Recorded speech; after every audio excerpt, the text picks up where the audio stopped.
This video is part of a series. Complete the previous videos in this playlist before you start this video. The complete playlist information, the material and the code file information is given in the video description below. The next topic is adding an LLM node inside the graph. Until now, we have seen simple graphs with nodes and edges. We haven't yet started agentic AI behavior. For us to build an AI agent, we have to work with LLM. Now we will see how to add LLM node inside the graph. Later on, we are going to get into building a chatbot, adding tools and LLM, making an agent, and then adding multiple tools and creating multiple agents or complex workflows. As of now, we will create a very simple graph where we have the start node and then it will be connected to an LLM node. The output of that LLM, we will be showing it to the user. Then there will be an end node. So how we work with LLMs, first we have to define LLMs, and then we'll be able to create this LLM node. Let's see one example. It sounds pretty straightforward. Let's go back to our code file. So the section that I'm working here is example 3 LLM node. So I will add some blank code cells. If you are talking about LLMs, you must install the packages. The first package that we have to install, we already have installed all the required packages in the beginning itself. If you go to the packages required here, I have included everything: LangChain community, LangGraph, LangChain core, LangChain OpenAI, everything that is needed for this whole course. I have already installed all those packages, but for the sake of discussion, I'm saying that you have to install LangChain community and LangChain OpenAI if you are using OpenAI or LangChain Cohere or Gemini, any of the LLM package that you are using. I generally suggest you to get an OpenAI API key first. You may have to pay some $10 for you to get that OpenAI key, and it's all worth it. You may have to install these packages. Once you have successfully installed these two packages, let me keep them as it is. Once you have installed them, then you can go ahead and use these LLMs from LangChain Classic, from LangChain.OpenAI, or you can also say LangChain_Classic.LLMs. Import. There are multiple ways to import. You can, as of now, I'll show OpenAI. Later on, we will also work with Chat OpenAI. And you can also import Cohere if you want, but as of now, we'll just leave it with OpenAI. And if you are working with OpenAI, you have to get your OpenAI API key. So import OS, and then I would say from Google Colab.environment user data. So I have already saved my key inside this. OpenAI API key is already saved in my environment. So that I will just give it os.environment OpenAI API key, get it from my keys or the secrets. Or if you want to make it simple, you don't need to do anything. You simply put your key here. So let me write that separately. You can say either this one, or if you want to do it in a simple manner, you simply say, instead of doing all this, you will simply say your key. But this anyway, you might have done it multiple times. We will just get this key. Everything is fine. Now, just to check whether everything is working fine or not, I will say my LLM is OpenAI. And the question is, what is FIRE number in personal finance? So there's something called FIRE number. Everyone must know. You have a different FIRE number. I have a different FIRE number. What exactly is a FIRE number that everyone must calculate? Why is it important? So let's get an answer to that from LLM. It says a deprecation warning. That is fine, but it should work and give us the result. FIRE number, also known as financial independence. Financial independence, retire early. FIRE means financially independent, I can retire early number. Refer to the amount of money that needs to be saved or invested in order to achieve financial independence to retire early. It is calculated by estimating the annual expense, etc., etc. It has given the output. We don't really care about that output. We have that LLM working fine. Now we will try to do it in LangGraph manner. We will try to create an LLM node. We will try to create a graph, and then we will try to give the input. We will try to invoke it, etc. So let's come back to the LangGraph style. From typing, import type dict. Usually you don't need to do this again and again, but I'm doing it so that we are kind of well versed with it. From LangGraph.graph, import StateGraph. Earlier, I used to import only StateGraph. Slowly, I have started introducing. You can get something called start node and end node. They are actually predefined internally. Earlier, we used to say that start from here or end from here, set this as start node, set this as end node. In fact, you can get these environmental variables or internal variables like start and end node. Now, as usual, first you have to create the state, which is very important. Class, you can give any name. I'm naming it as app_state. It has only two values. It's a type dict, user question, which is a string, and the LLM answer, which is a string. And if you want to create a sample state is app state. User question is what is Ikagai, and the answer is a blank. So if I just try to print it as it is, I will get two values. User question is ikigai, answer is blank. And this sample state we will give as input later on once we build the number. And this question can be anything. This user question, you can put any question here that you want to ask to any LLM later on. Once you do that, you add the node, state is done. Next thing is nodes. My node itself, node is nothing but a function, LLM node. It takes the state as input, and the state has to be exactly of this structure, app state. That means it should have user question, which is a string, answer, which is a string. My LLM is OpenAI. Earlier, I have already defined the LLM. You do not need to rewrite this inside this function, no need. But anyway, to be on the safe side, I'm just writing it here, LLM. And then my result is LLM.invoke state user question. So that means this invoke will ask this question, the whatever the user question as of now in the state, this is the user question, and fill the answer. So whatever is the result, that we will fill it in answer. So what is ikigai? That is the question, and the answer will be filled by LLM. The output is given as state. And if you want to see whether this thing is working or not, you say LLM node, and you can give the sample state as the input.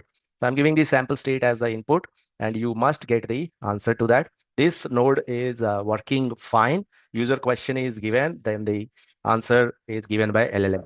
So I just want to create one node here, LLM node, and then start and end node is what we are going to give. So directly I will give build the graph.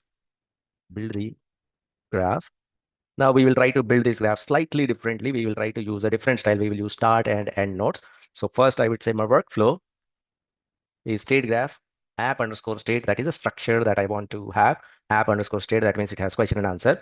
And then I'm adding an LLM node. So this is workflow.add node, LLM node. So first StateGraph, and then nodes. After that, edges.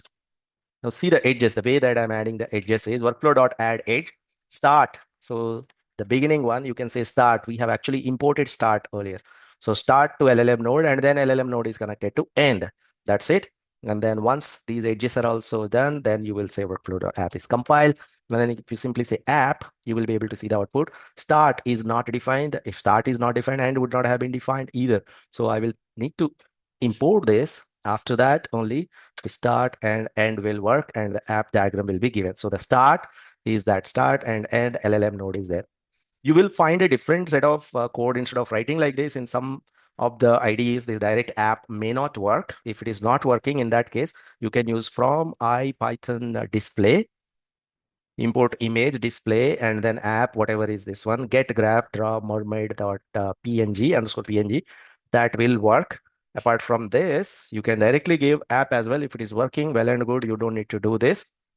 So if for you, if directly writing app, if it is working, fine. Otherwise, you may have to use this method. But anyway, that is not that important. Once you draw it, start node, LLM node, and end node. Then we will invoke this. I would say let me create some sample states. My sample state 1. I will ask one question. App state user question is what is ikigai? Maybe sample state 2 is how to start a presentation. Right now, both the answers are blanks. Result 1 is app.invoke sample underscore state 1. I want to get the result. Result 2, sample state 2. Result 2. So what is ikigai? The answer is given. Japanese concept, roughly translate to a reason for being. And then how to start a presentation, start with a strong opening line, etc., etc. This is given. That is how you can invoke the graph. Maybe in fact, for fun, what we can do is we can also create a quick chat interface from Gradio. So you can install Gradio. This is one of the easiest way to check whether your app, or you can create a quick UI for your app. Pip install Gradio. We have already installed it in the above list. Somewhere it was mentioned as Gradio. It was already installed. Otherwise, you do pip install Gradio. Then we will create a chat interface. So instead of saying this app.invoke, what if everything happens in the backend? It looks pretty good. Chat interface with Gradio. Import Gradio as here. Define chat bot. And it takes the user message as the input, and then the history. History, anyway, we will be storing at some place. Now I'm taking input state as user question, whatever is a user message. So whatever user gives as input, the question, so that will be the one that we'll call it as user question, and answer is blank. And this input state will be passed on to our app.invoke input state. And what we want to give as result is the answer. So result, from the result, there will be both the things. There will be user question as well as answer, and I just want to get the answer. Now I will simply create the Gradio demo. My demo is equal to gr. This is Gradio code, gr.chat interface. We want to create, there is one more interface, I think gr.interact or something. So within gr, there are two options. The one that we have to take is chat interface. The function is the chatbot function, which takes some input and it gives some result. That's it. A function should take input and output. The input will be given in the chat interface, whatever the user enters, that will be taken as input given to chatbot function, and then the output will be shown to the user. Title is optional. You can give any title. Once you say demo.launch, user message will be taken by Gradio as input and given to this chatbot function, and the output will be displayed to the user. So let's try to do this. It is giving some warnings. That is fine. And this is the chat interface. Let me minimize this so that we can see LangGraph chatbot. Whatever the name that we have given, that name will appear here. Let me make it slightly readable. I think you can see it here. You can type anything here.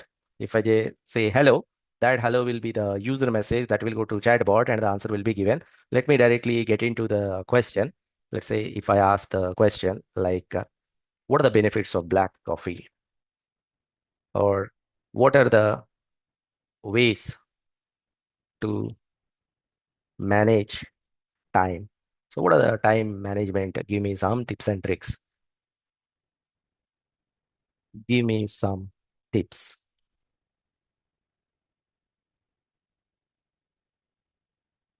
So this has been given to the graph. So here the graph app.invoke happened internally, and then the output answer is shown to the user to make how what are the ways to manage time or ways to save time. Make a to-do list, set realistic goals, prioritize your tasks, planner, calendar, etc., etc. All those things can be given. You can ask any question here, the question that you want to ask your LLM or the graph. Gradio will just give you a user interface. Sometimes that interface looks good to interact. So that is how we add an LLM node. So basically LLM node must contain, so when you are adding an LLM node, that means in your state, somewhere you have a question that you are passing it on to LLM, and somewhere you are storing that particular answer given by the LLM node, or within that state, the LLM answer, you are storing it in that state. So that is the LLM node. And I would say this is still not agent because there are no tools yet. For example, if I ask the question, what is the stock price of TCS? Or what is the latest stock price of TCS? There's no tool, there's no internet. It will say as of 27 August 2021. So this is not AI agent. There is no agentic behavior yet. This is just an LLM answering your questions. What is the gold price today? No, there is no agentic behavior yet because there is no tool. I'm an AI, I do not have access to real-time information. So we haven't yet built any AI agent. We have just created an LLM node. So we have discussed very simple graph until now, a graph with conditional edges, a graph with LLM node, but we haven't built an agent so far. What is an AI agent? It is LLM reasoning plus some tools. If you give a tool, then LLM will use this tool to give your answer. Now that becomes agentic behavior. So if you want to create an AI agent in LangGraph, you need to give the tool, not only LangGraph, any framework. If you want to create AI agent, apart from LLM, apart from the brain, apart from thinking, you must also give the tools. Let us get into creating an AI agent in LangGraph.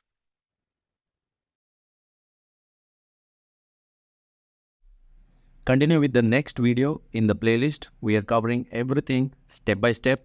If you have any questions or the comments, please post them in the comments window below.